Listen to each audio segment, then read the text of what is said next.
All right. So welcome, welcome. And we are here with Anne-Claire and Inga, standing by ready to, discuss questions that have come in, questions that Anne-Claire and possibly Inga might have received from clients, regarding this work, regarding what they're doing privately with clients or teaching. And so we hope you'll enjoy our questions, and we're going to start with Anne-Claire's questions. I was wondering because I've noticed that the word twin pattern seems a little bit limiting in that I tend to think just of perhaps a lost twin, and where you've mentioned that it includes miscarriages and abortions, and also any other death that happens or loss where even in other generations. And then you mentioned one time calling it the death womb. So as a kind of umbrella term for, and a much broader term for this twinning pattern. Can you share your thoughts about that? Yeah, and first you tell me when, I used to call it the death womb, what that meant to you. I'm curious Um, that you think that might be a better term. well, I guess for me, womb space has so many connotations of life with it, but the fact that it equally has death connotations. And I guess I did a painting one time of Kali with the mudra of the yoni, of the uterus. And for me, it was power of the uterus and sometimes the will of a woman to choose, but also the fact that it's encompassing not just life, but also death. And it's positioning in that space, which isn't necessarily a comfortable space for society to be in, or to be aware of. But for me, it was holding both spaces. And so to call the death womb, that kind of talked about something that's maybe a bit taboo. Mm-hmm. And so therefore it kind of brought that up for light rather than it just being the womb, which is the space of growth and creativity and birth. And so it was holding that other space for it that's talked about. Yeah. Okay, that's a really good point. So, you're right. When we call it the death womb, it is acknowledging that the energies of souls that have moved on, the imprint can be there still. So if, for example, there was a miscarriage and a new baby comes in, they will be sensing that soul. Yep. And the sensitive ones will know that they either might feel, they can feel the joy of it, but usually it's the loss of it, of that presence, and they're aware of it. So yes, and as I was saying earlier, there was a patient that came in who called it the death womb because he had suffered from, I think, a couple of miscarriages his mother had had. And so he was very aware of being sad all the time. There was this deep, deep, bottomless pit of sadness. And so that's when we started exploring and excavating. This was about 10 years ago. And what's wonderful is to see how that womb then can transform from carrying the energy of the dead or the lost souls, into a womb of creation and recreation where new babies can come. So yeah, so again, it's a dance. I stopped calling it the death womb, because as I said, I had this recent client who said, no, I don't want to call it that anymore. But there may be times when it is, explains exactly what was going on, and people then can realize that you get what they're going through or what they went through when they were little ones, wee ones in the womb. So yeah, see what resonates and what feels right. Yeah. All right. So, and the other piece is, as you said, whether it is a lost twin in the womb, or prior siblings, prior miscarriages, prior abortions, or especially generational, for sensitive children, they could easily be carrying the losses of prior generations, and they don't know why. And again, they don't know why they have this enormous sadness. And that takes me to one of the questions with IVF, in vitro fertilization, is I think one of my oldest clients, we do connect periodically, and it's just wonderful to see how they're thriving. They're in their late 50s. So that was in the very, very early days of in vitro. And there was always a deep sense of loss, or something missing. And of course, with IVF, there are, fertilized eggs that are culled. Yeah, so those are your lost siblings. For this particular person, they actually reached out to the donor father that they were eventually able to connect with, and they had never connected with their own father, and it had been a secret that they never even knew until they started doing work with me, and their mum reached out to me, and I said, you've got to, make good with, your child and tell them the truth, because the child always knew something was really wrong. But they've reached out to the donor father, who's actually passed on, but they've got a whole new family through the wife. And the donor father was a young medical student. It's kind of a classic story. And the fullness in their field now, when I connect with them or when I see them, is extraordinary, because all kinds of secrets have faded away, and it's fallen into place, and now they understand their own exquisite sensitivity around other people, their empathic qualities, and they've been embraced into this family, as a long lost sibling. So there's all kinds of magic that happens as we lay these old patterns to rest and move into the strength and power. That literally magic, yes, of what happens. So yeah, here we have, Layla's popping in. So thank you, Anne-Claire, for that question, because it helps me to, include the IVF piece, which is so important. And people who, if practitioners are working with IVF babies or adults, and as you know, there are a lot of adults who were conceived in vitro, to have this awareness, we lost Layla, probably internet, is massive. It's massive. And gosh, probably about 15 years ago, I worked with, let's try this. I worked with babies preconception. So we did the whole preparation with the mom, with, in this case, a donor mom, and the souls as they were deciding to come in. And it was quite extraordinary. And in the end, there were 2 babies left, a boy and a girl. But it was their whole journey of, being in the petri dish, for example, what it was like for them. And so we were communicating with them at every stage until there were then 2 that decided that, okay, we're the ones coming in. And at the same time, there are the siblings that did not make it, did not come in.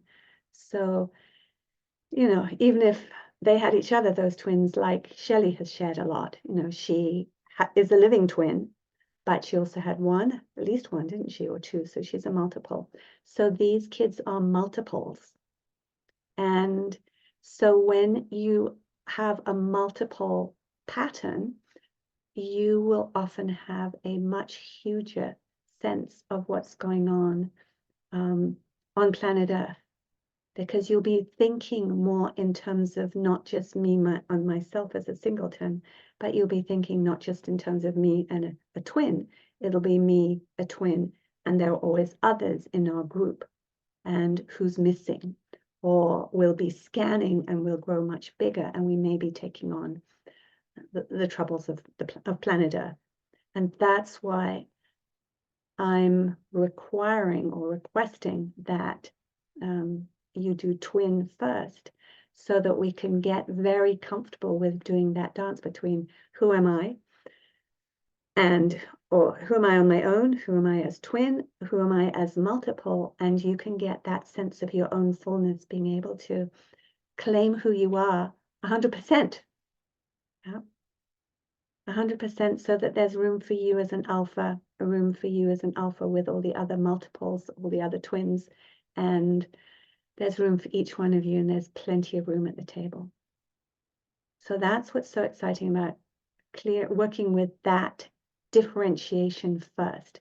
Then it's a whole lot easier to go into ancestral patterns.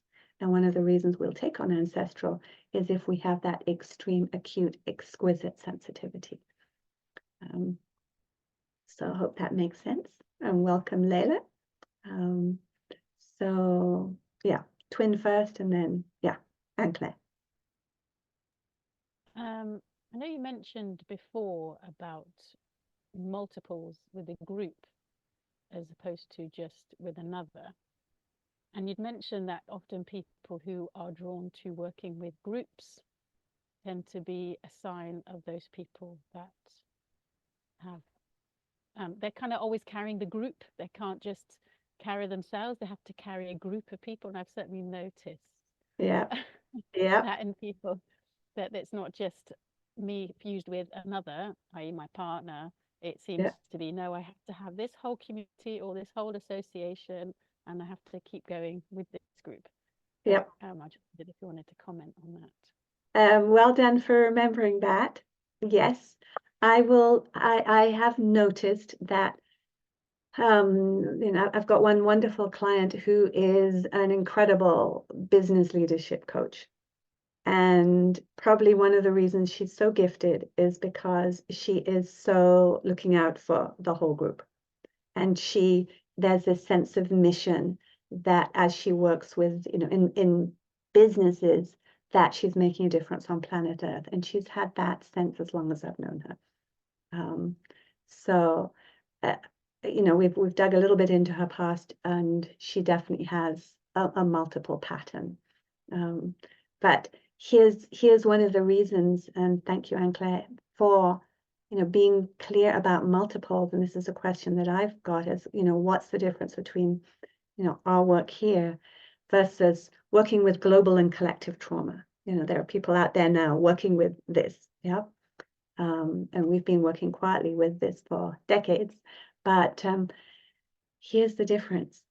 If we're busy working with global and collective trauma, and I'm speaking really for myself, because that's where I went first.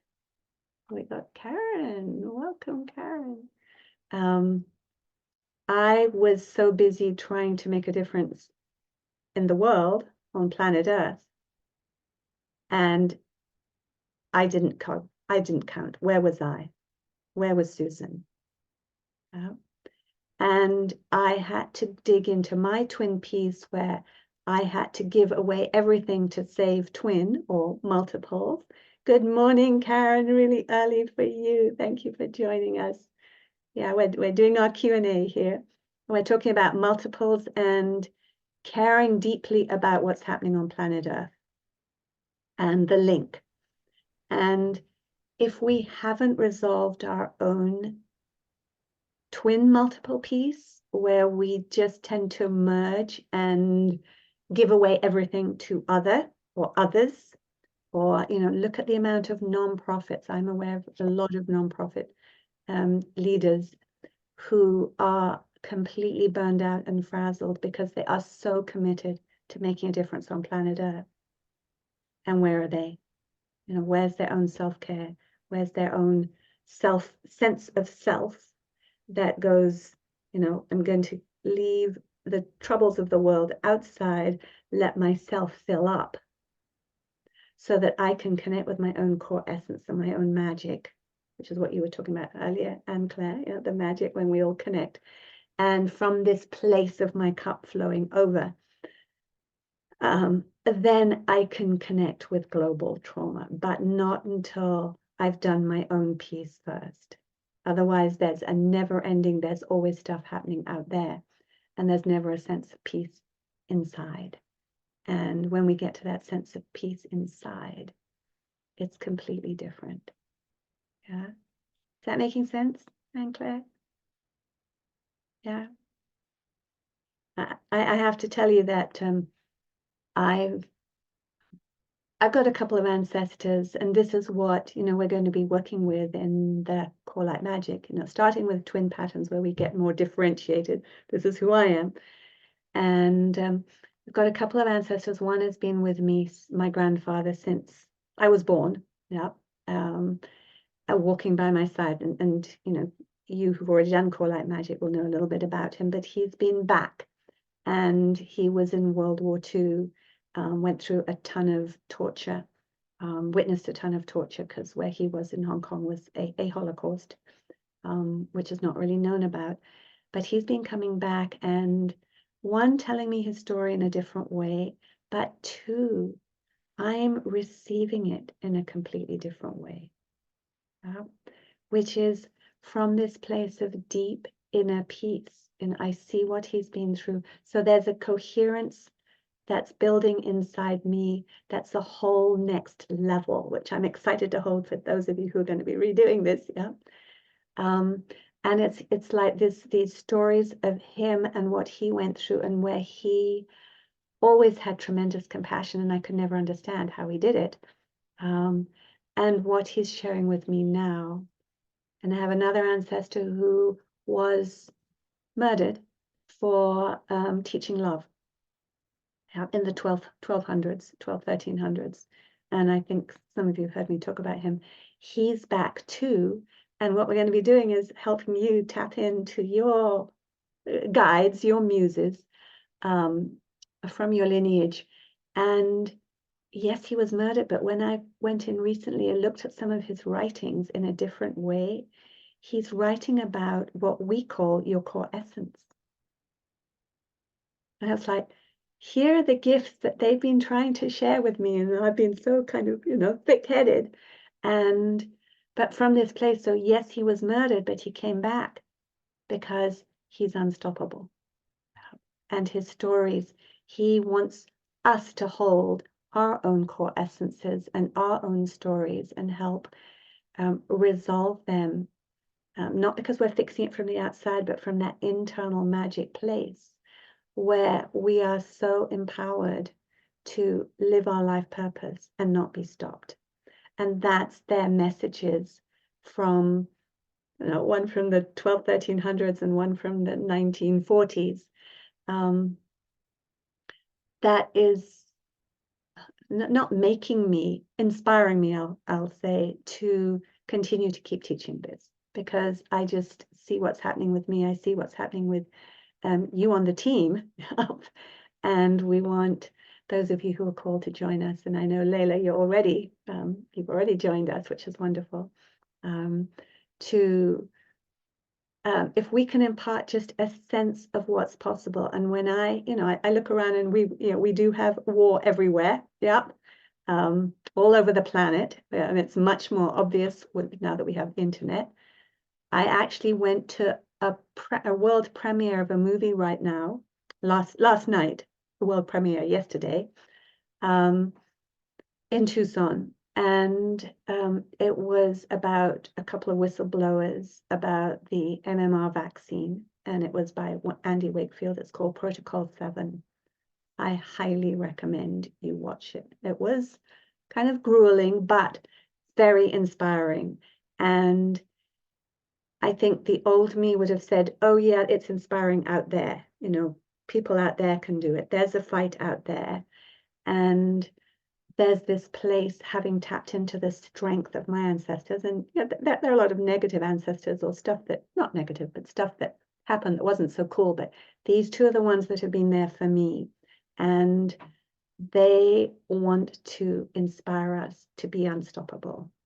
And that movie last night, I felt, was just right on track with today, what we're sharing with today, and what this combo course is about, is to trust in our own truth, not let anyone steal our truth. And in doing that, we can support families and parents and our communities in a way that we're completely in alignment with our own core essence, and no one can extinguish that. And I just feel personally that I'm just getting stronger and stronger every time I teach this, because the next magical things come up.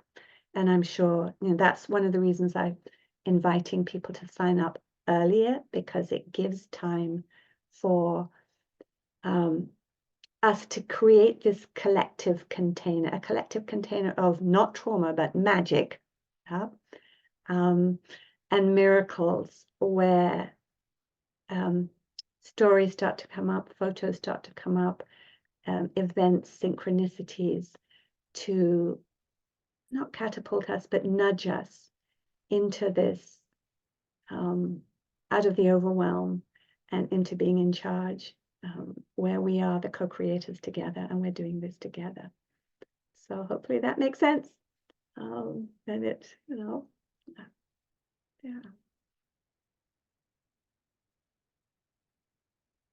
Yeah, Inga, and then I'm going to ask you a question after Inga. Yeah, Inga. Yeah, I'd love to share something, that it touched in me, and that's been becoming a real big part of what I feel like I have learned about interest, or holding the space with trauma and loss in my story.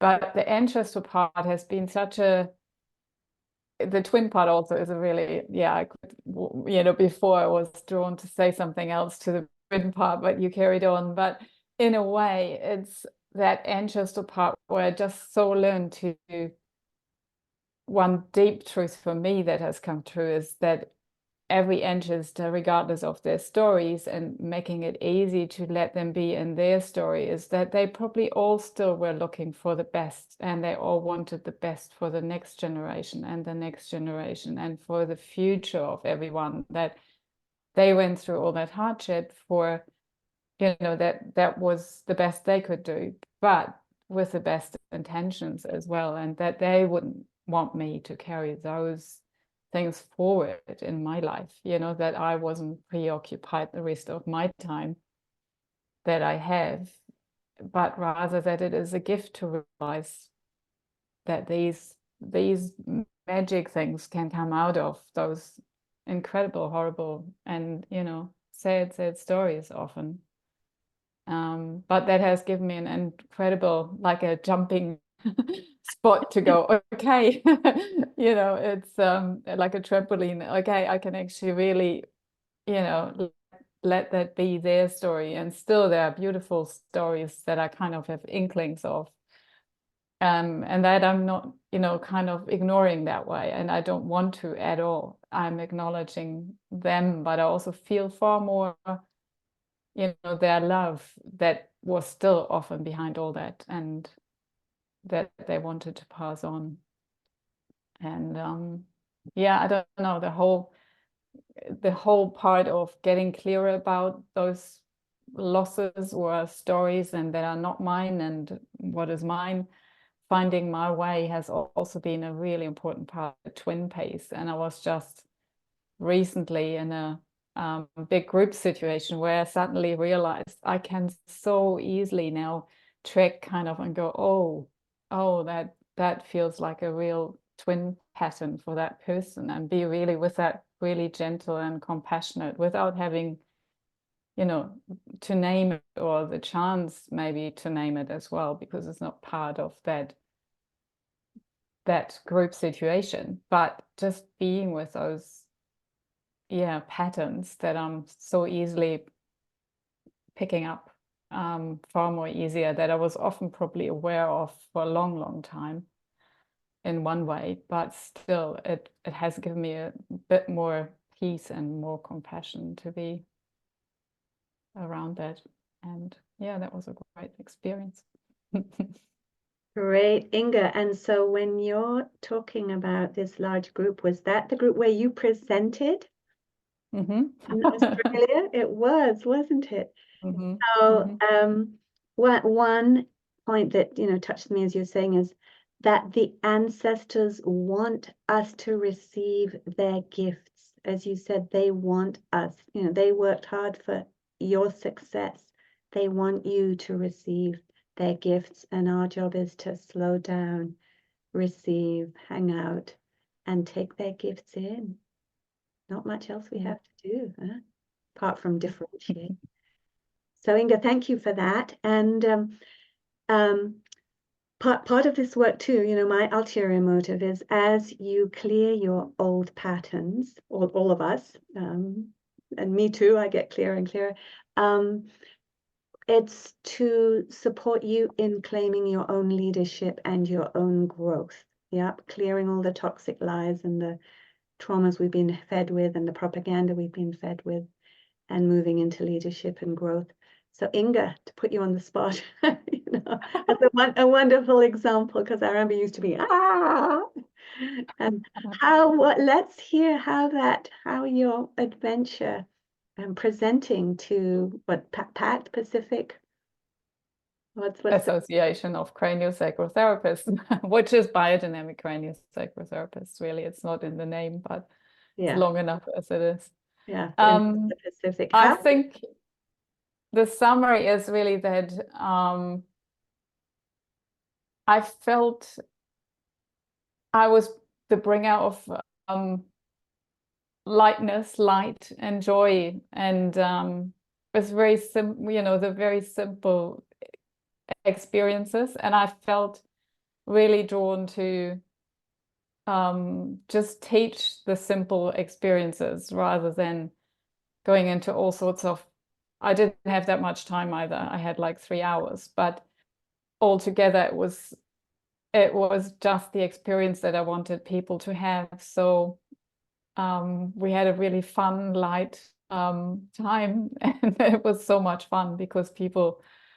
It felt like I started with dancing with everyone in a which is an unusual way to start in that environment, and and kind of invited people to connect in that way, and in their safe space, in their safe, own space of whatever.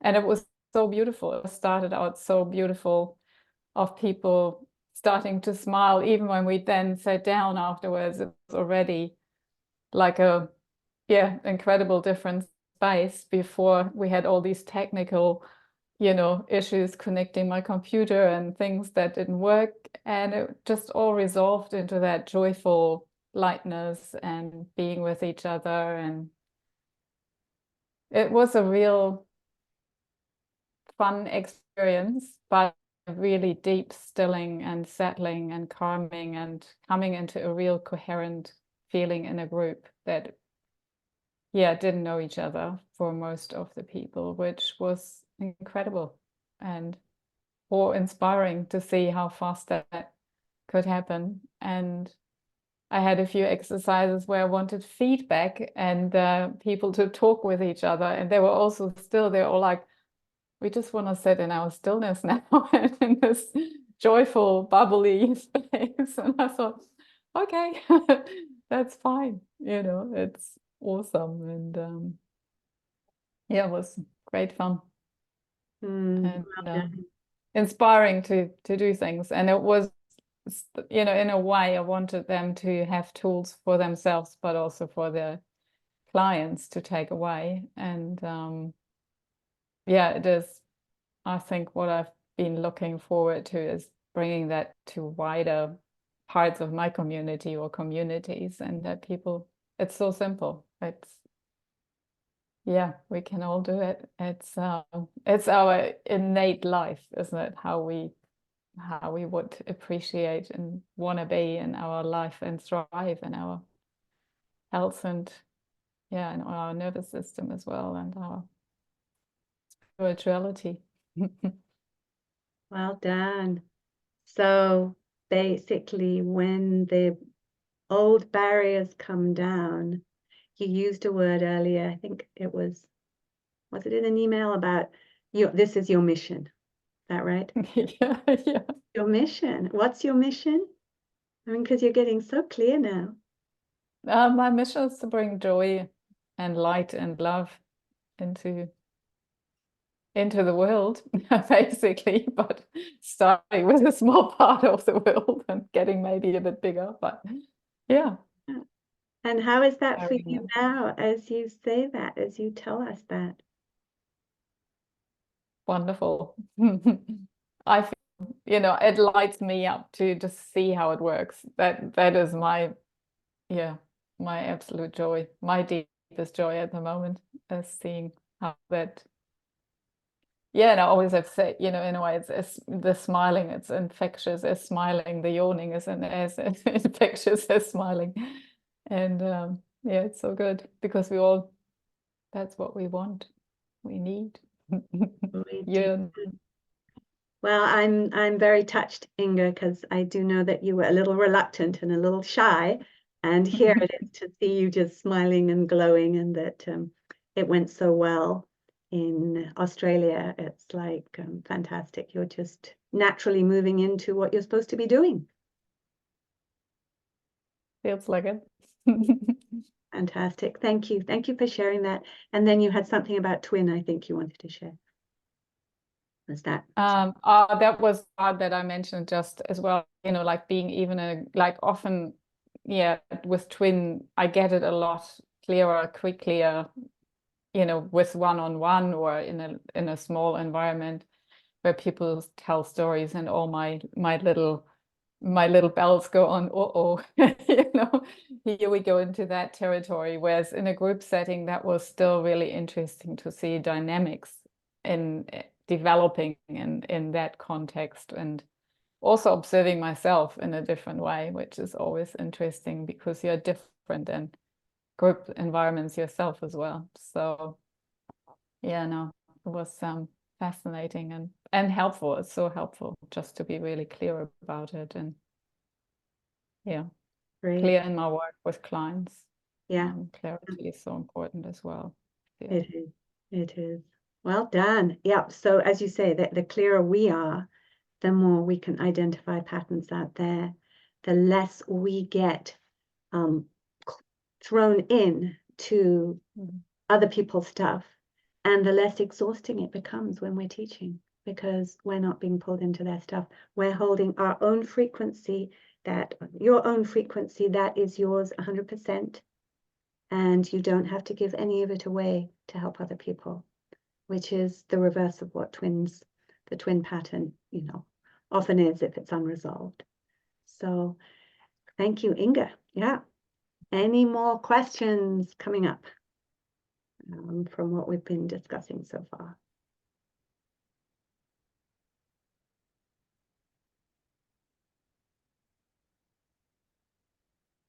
It looks like Anne-Claire, you have a question. Is that right? Or are you just... No, I'm musing because it's interesting what Inga was talking about with the group dynamic, and also recognizing twin patterns, because on a one-on-one and even in a group, like I was asking you, Susan, do you find that people that are drawn to you tend to have this pattern? But I've noticed with me that most of the people that get drawn to me, all of them have a particular twin pattern, and so I straight away can identify it. It's kind of like so loud and clear now.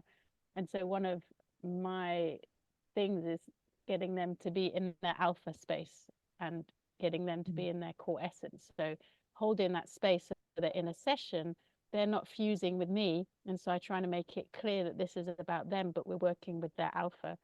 And I think that's been really helpful.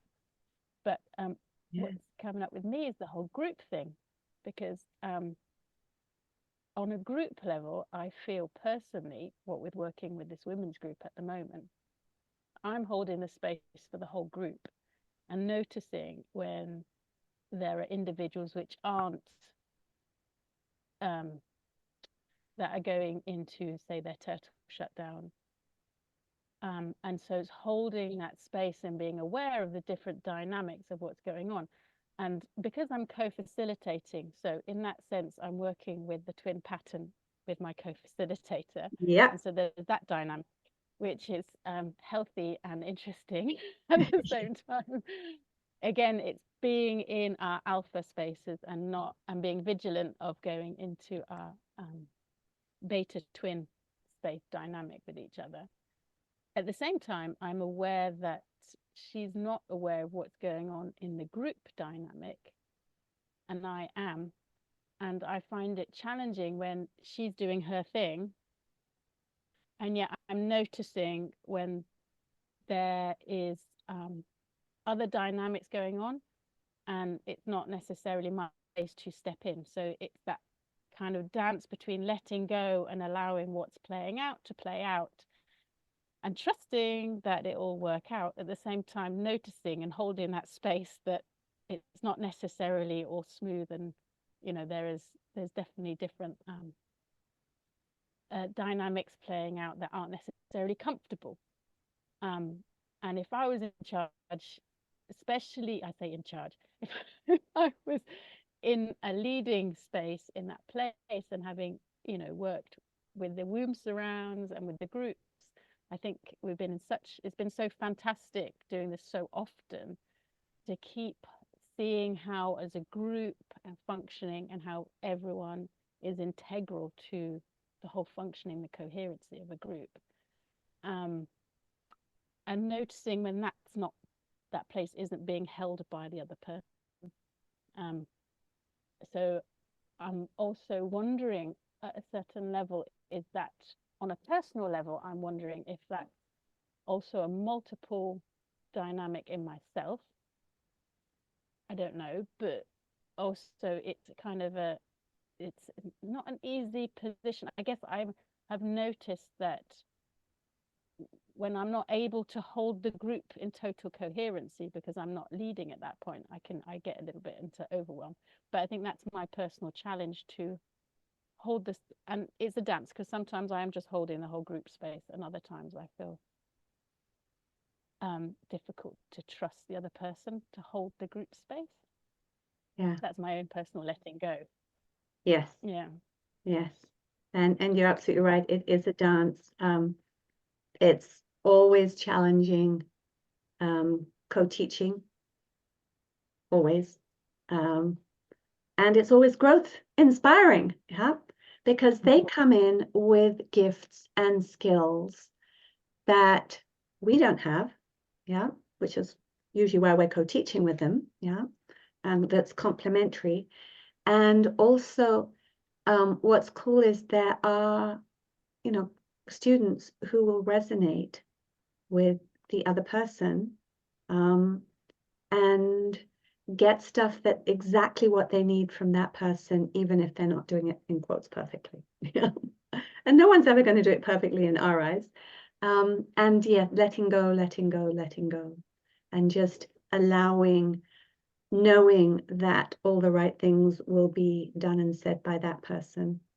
And that there's enough, you holding and building enough resilience in the group that, to use, I think of Peter a lot, our student Peter, who we talk about credit in the bank. So this, like, building credit in the group, the group of students, that if a facilitator, either you or the other, puts their foot in it or misses something, that there's enough credit, energetic credit, that mistakes can be repaired, and just knowing that there's always room for repair. Yeah. And sometimes it can be good, if there is, to break up into small groups, where you've got smaller multiples and there's a leader. Is it just, do you have TAs with you, or is it just you and your co-facilitator?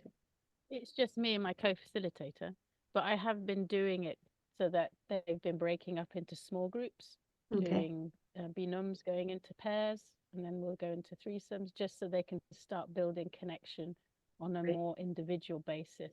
Because in order to build a group coherency, it feels like there needs to be that connection on a little bit more of a personal level to then kind of expand out.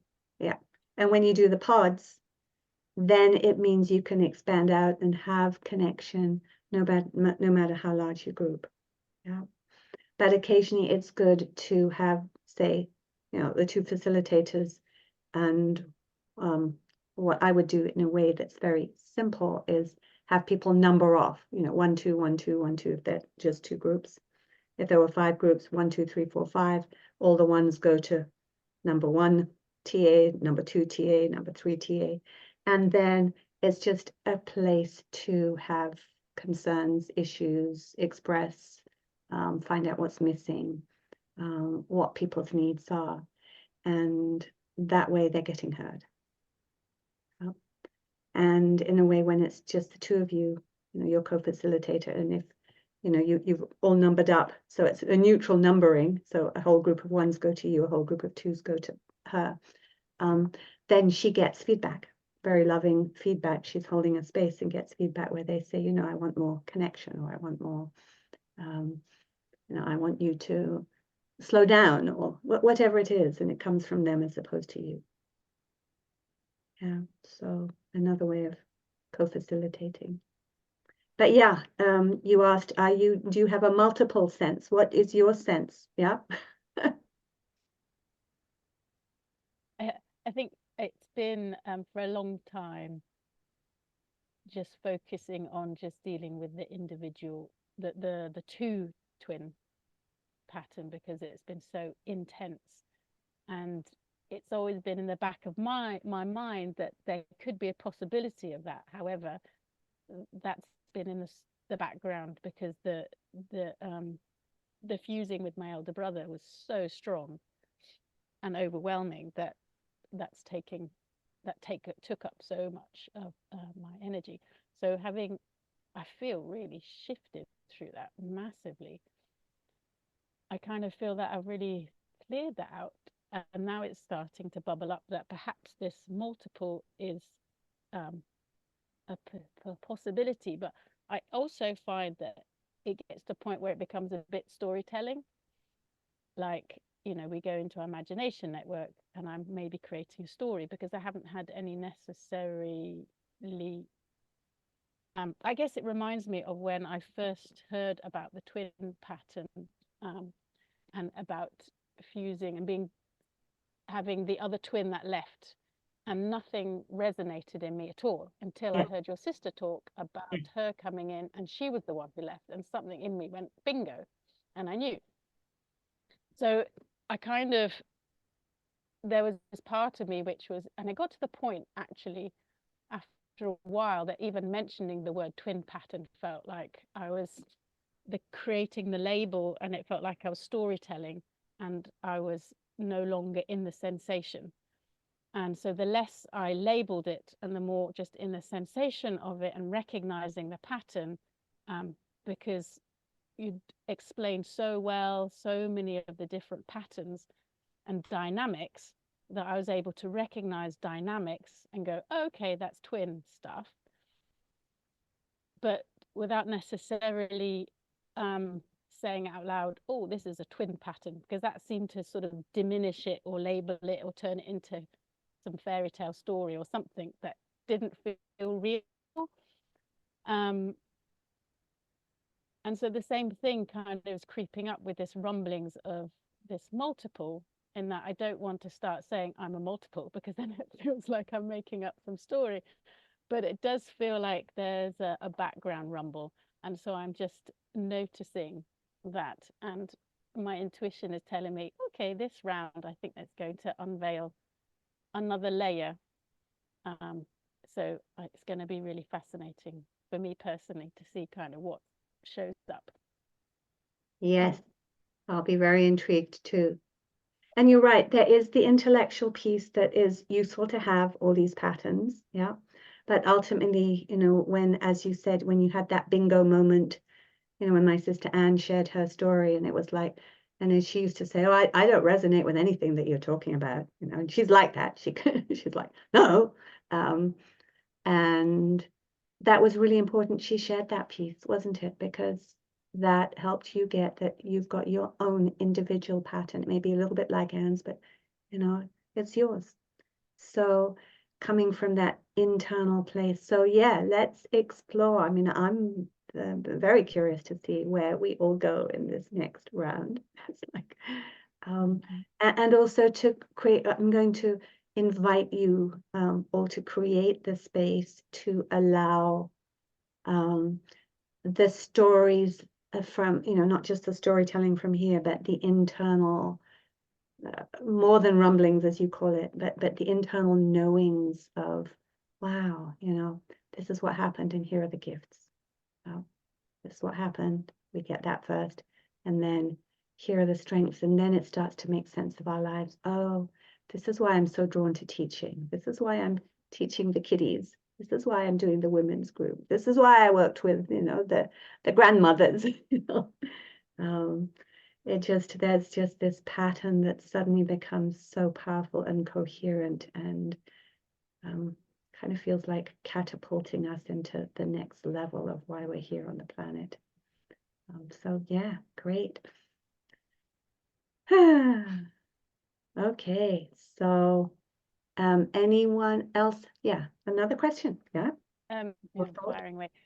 It's just a comment from my own observations, because for me, what's drawn me into all of this work in the first place was feeling blocked as a creative person. Oh yeah. And so the creativity for me has been my compass, and so it's been an incredible reward, I think, and talking about magic, and for me it's being able to let go and starting to see the magic and that creativity really starting to, let's say, juice up and coming into its fluid state, having been in a massive inertic state for so long. So all this work, I was just looking at second chakra stuff today for yoga, and I was just realizing that a lot of the stuff that we're talking about, second chakra level, and also being level with our uteruses and our creativity and our womb spaces, and how these stories are in our fluid space, which is the second chakra, is also element of water, and the outcome obviously is creativity and ability to create into the physical manifestation of ideas. And it feels so much of shifting through all of these deep waters is a real a liberator to creativity, and liberating that second chakra. So that was my today's kind of ahas.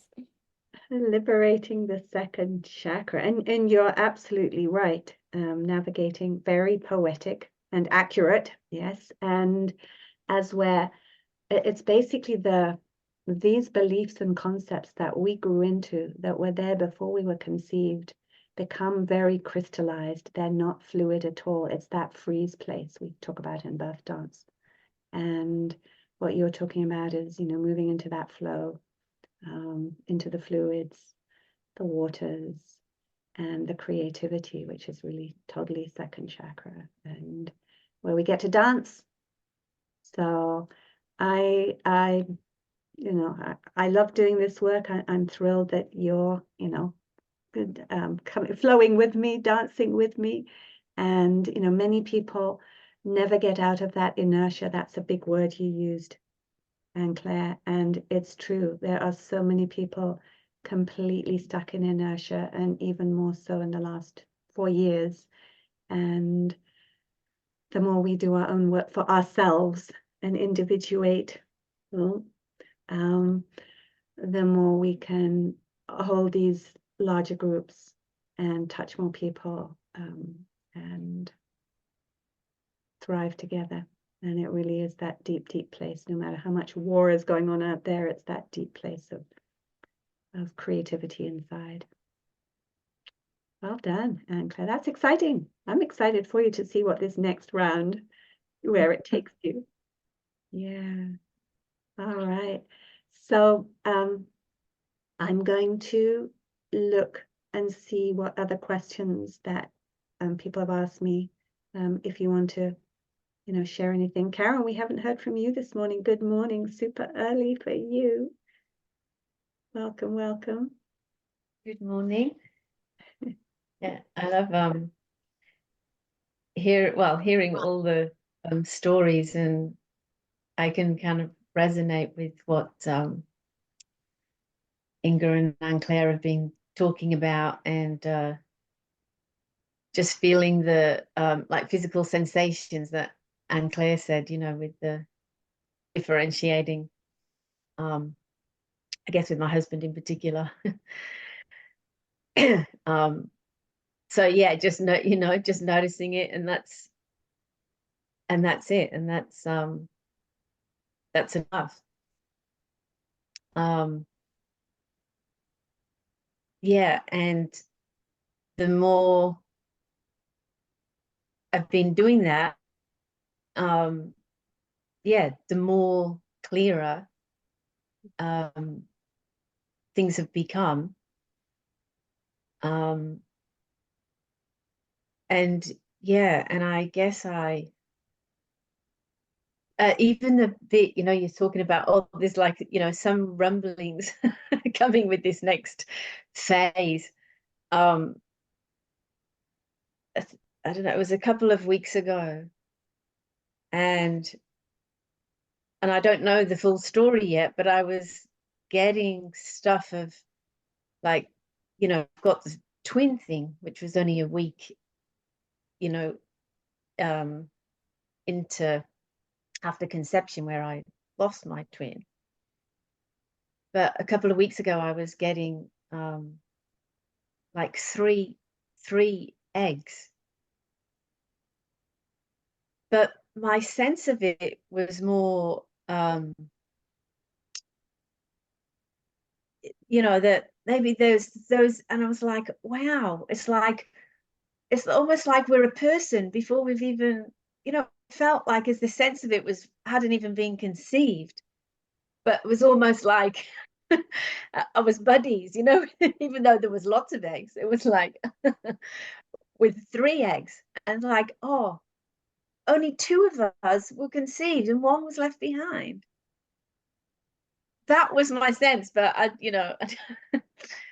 can't, I just kind of, I was just with it, and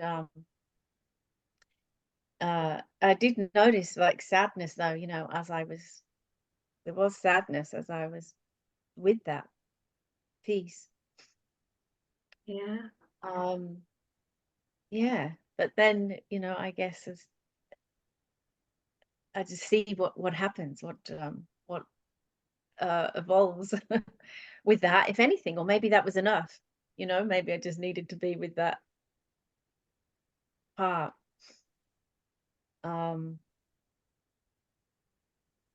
And talking about things becoming clearer, I think on a like a larger scale, being in Australia, and what brought me here in the first place. And there's been like, so much trauma here, the Indigenous people, and even when I remember, even as a child, yeah, maybe about 10 or something, and having images of like dark-skinned people, but not knowing where who they were. I was like, well, they're not Afro-American, or they're not Asian, but I don't know, but I need to go where they are. Wow. I need to go to the, like, and it's like the other side of the world. I need to go, and I need to be where they are. And when I look back, of course, at the time, I didn't think anything of it. But as I grew up, there were so many things that connected me with Australia. but still, it wasn't until, you know, me settling here, because even when I came here, I never had an intention of staying. It was just to come. I was coming for a year and I was going home again. But just the land in itself, like in the connection, you know, to the land and the people. And I've had, whenever I've gone to anything, as in a like some kind of ceremony, or you know, maybe a sound healing or anything kind of like that, there's always Aboriginal spirits always come to me. And I've had other things happen with them, and I've, you know, when they've had things going on, I've meditated to support their cause, and then I'm aware of things during that time. And so I guess and now I'm actually just I'm just enrolling to be a volunteer to look after different, you know, Aboriginal kind of spiritual parts of the land, you know, that is recognized as a heritage site. And to, you know, I mean, it's just a simple thing, but it's just, you know, to report back to council if there's been any issue. But I think it's just, for me, it's like just connecting with that land and being with it. You know, the Aboriginals are so connected to the land, and the more like you can heal the land and helping them, it'll also help everyone else on this land too. I don't know, I hope I'm making sense, but I guess that's where I feel like, you know, I feel like that's where I'm going. That's what's becoming clearer to me. Great. That's what it's become clearer. Yes. So you're going to do this deeper round of your deep connection with the Aboriginal energy and connecting with the land and making a difference in your own unique way. So thank you so much, Karen. That's very touching, and it's great to learn more about you and your connections more than when we did this the first time. Yeah. And so here's a question to all of you then. Question that I've got 2 more questions and then we'll finish. One question that's come in is, well, isn't it very re-traumatizing? You know, we talk a lot about not wanting to re-traumatize, to go back into our lineages. And, you know, from what I'm hearing you say, I think you already answered it, but does anyone have a brief response to that from your perspective, your experience, really from where you are right now?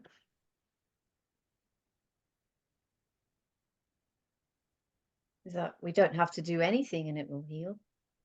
It's like I don't need to struggle or take care of everyone else, because I can just be, and it will, you know, things happen. You can just be Karen. Is that what you're saying? and yeah, and things happen. Yeah. Okay. Without saying or doing anything. Yes. Great. And Inga, you're nodding. Yeah, it feels like it, you know, just to say we're touching it the right way is sounding already a bit, you know, you could understand that in different ways, but it's, yeah, I don't know, we come from a different place of being with it and not taking it in and on. It is more processing it.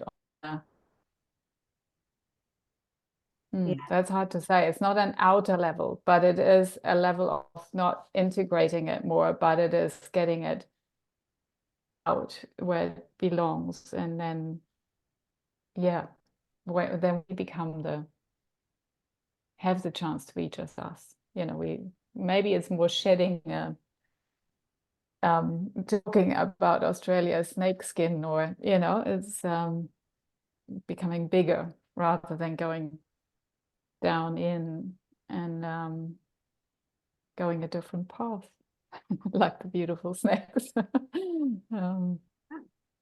dancing a different path. So that's really what you're saying then is, as you're separating, yeah, and it's out, you're making it outside as opposed to internalizing, which when we're born, it's all mixed with our own DNA as if it's us. It is the DNA we come from, but I like that, I love that, we're shedding the trauma so that we are more clear as who we are. Yeah, great. Yeah, and I'm seeing that happen in you and in Karen. It's like, yes, this is, you know, I'm seeing you sparkle more and more and claim who you are more and more. Yeah. And Anne-Claire, what's your sense? Is this more very re-traumatizing? I think that if you can call it trauma, or the emotional disturbances are already there, and it's just a case of being able to identify it for what it is, and being able to identify it and name it automatically puts it into its position, its right place. And because we keep coming back into our core essence, back into our values, back into our salient network, we're coming back into the present moment, and we're just identifying that's something that happened in the past. So it's, you know, it's the same birth dance of differentiating. And then for me, and then the core light magic is more differentiating what's not mine.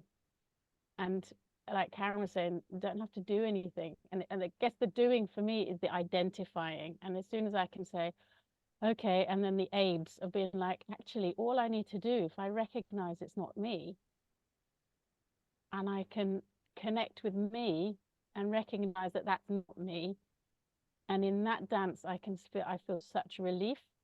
And then it's like the heaviness, stuff that I know because I've lived with it all my life.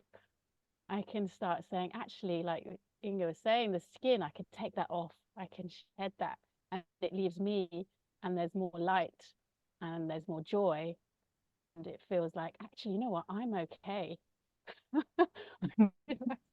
So I'm all right, actually. And it's like all that other stuff, that's the stuff that's not all right. I'm okay. So yeah, it's just realizing that the stuff that's not okay is generally stuff that's not me, or else it was something that happened in the past, and being able to identify that is huge. And then moving away from that back into the core values. Yeah, well done. Like, I'm kind of a little speechless at how well you're embodying the principles and the practice, and that, you know, if what people take away is that you're not broken. There's nothing wrong with you. It's all the old patterns and lies from the past, and as you say, and as we identify and clarify, we're able to come more into who we are. So yeah, I have people that family members who used to say to us, what's all this obsession with the past, you know? And some of they are some of the ones that keep repeating the same old patterns. And my husband and I mean, he's written a book about his family story. This was about 10 years ago. It's called The Iron Forest, about his family story in Germany, Inga, and what they went through generations of military, you know, that iron will to fight no matter what, and it's always war. And it was really hard for him to get to this sense of, you know, he could let go of his duty to always be on guard with his sword. And it was a big, you know, inner turmoil. And once he unlocked that was their stuff, he was able to come to his own place of inner peace, even though there's tons of war. I said it was that inner frequency, as he was flowing into channeling his family story, you know, and then all the pieces came together and a coherence has happened, which is incredible. So that's what we're I'm just, so touched. Thank you, team, for, coming to share your stories. And I know, Inga, you're probably going to have to go soon, but I'm going to go off No, the. no. I was wanting to add something. Oh, you want to add You something? know, Oh, great. yeah, I just like, what Anne Claire said inspired me to that, in one way, it's like, it's not re-traumatizing, it's going looking for the gifts. We're actually going and searching for the gifts. And yeah, that became so clear. Had to share. Sorry. Looking for the gifts that they want you to receive. So we have to practice going into that neutral and that stillness. And all right, well, thank you for those of you who will be watching the replay, and we hope you'll consider joining us at some point, however it works for you. And thank you, team, and Layla too for joining us. That was a lovely surprise. And I'm going to come off the recording. And as I say, if anyone decides you feel called at any point to join us, then you're very welcome.